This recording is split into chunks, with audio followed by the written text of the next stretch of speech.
Dili sa itong mahilog karong adlaw, manong ang pag-ayo ni Jesus sa usa ka paralitiko o ang sa isa sa Ebanghelyo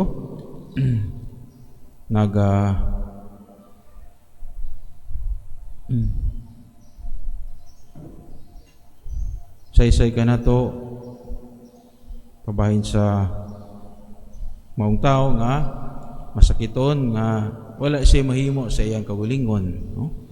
Kapan aduna siya mga higala, upat ka mga tao mo'y nagyayog kanila pitungod sa kadagas mga tao, wala sila makaduol kang Hesus.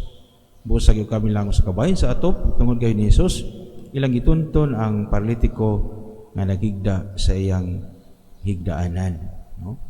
So kaning tawa siya mahimo sa kagulingon, misalig lamang siya sa iyang mga higala, no? Nga mooy mitabang kay niya.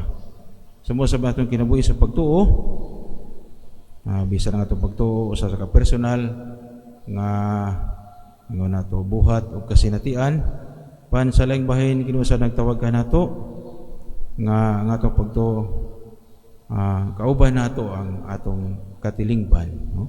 Urubang mga tao di lang mahimo nga ang atong pagtuo, pagsimbaw, pagampo para lang sa atong kagulingon, no?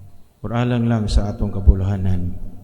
Sumo nga usahay mo tay mahimo sa atong kagulingon, magkatunta sa pagsalig sa ubang mga tao, no? Ubang mga tao nga mao'y magdala ka nato ngadto sa atong Ginoo, no? Or mo'y magampo alang ka nato ngadto sa Ginoo, or mo'y mutabang ka nato, no? Sa atong kalisod o sa atong problema o sa atong sakit, no?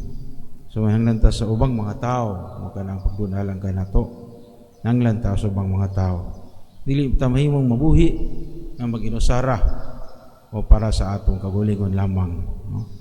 So kita gitawag nga magkinabuhi uban sa atong isig kaingon, no? Og mga atong pagtuo hinang nato sab nga ipaambit, no? Isangyaw ngadto sa ubang mga tao, no? Dili mahimo nga atong pagtuo pagsimba sa lamang ka personal na buluhaton nato okay ra ko kay nagampo ra mo ko sa akong kagulingon, no? Ang ubang mga tao ila na ang tulubagos Ginoo, no? So mao nga tausab itawag nga magampo tabang sa atong isig kaingon, no? Og sama nga kita po gitabangan, no? Sa ubang mga tao sa panahon sa atong kalisod, sa panahon sa atong panginahanglan, no?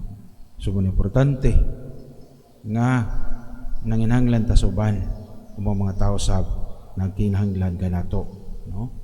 Sa atong kinabuhi gitawag nga mosalig, no?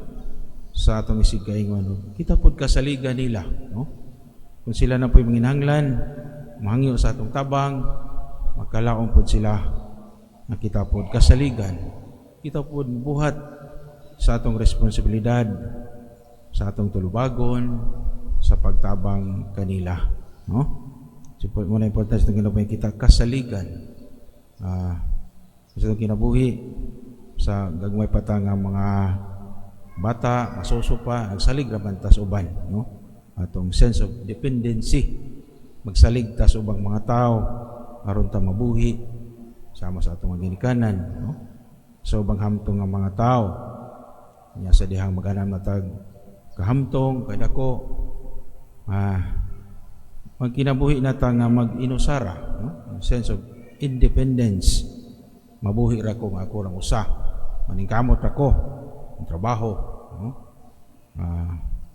Og makabaton og kwarta para ibuhi sa akong kagulingon, no? So maayo po na siya, no? Mo ni sabot nga nitubo ka milambo ka si magulinapan sa pagdagan sa panahon balik na punta, no? Mahinglan na punta sa ubang mga tao, tigulang na ta masakito na ta, wala na tayo mahimo sa atong kagulingon. So balik na pud ta, masalig na pud ta sa ubang mga tao kay nakinahanglan man ta sa ilang panabang, no? So balik na pud ta, mura na pud ta bata, no? So balik ta sa second childhood, balik na pud ta, mura na pud ta nahimot ang bata, no? Na magsalig sa ubang mga tao aron kita mabuhi, no? So importante kita kasaligan, no? Muna sekreto sa kinabuhi nga kita usab kasaligan. Kita baskog pa kung makatabang ta sa ubang mga tao ato nang buhaton, no? Kaya muna'y maayo. Pero sa panahon na kita na po yung minanglan sa ilang tabang, kita matigulang, masakito na, tabangan po ta sa mga tao. Di sila makalimot sa ato pong mga maayong mga buhat sa gugma, pangalagad, na itong baskog pa ta, no? Na itong wala pa tayo sakit or maayo pa nga itong trabaho. So mao na importante, sense of interdependence, no? Matag-usa na to, masalig, kasaligan niya sa atong pagkinabuhi, kauban ang atong isig-kaingon, no? Masalig ta nila, makita pod kasaligan kung sila mo'y manginhanglan sa atong tabang, sa atong mga buhat, sa gugma o pagpangalagad, no? So ngayon sa Ginoong maong gasa, maong grasya, no? Matong pagkinabuhi, dili lamang sa paningkamot sa kagulingon kita maluwas. Hindi kauban usab nato ang ubang mga tao. Kauban nato ang atong katilingban. Tilingban sa magtotoo, di ang atong isig-kaingon atong mga igsuon sa pagtuo. Diya kang Kristo, kita mga anak sa kahayag, kita mga anak sa Dios.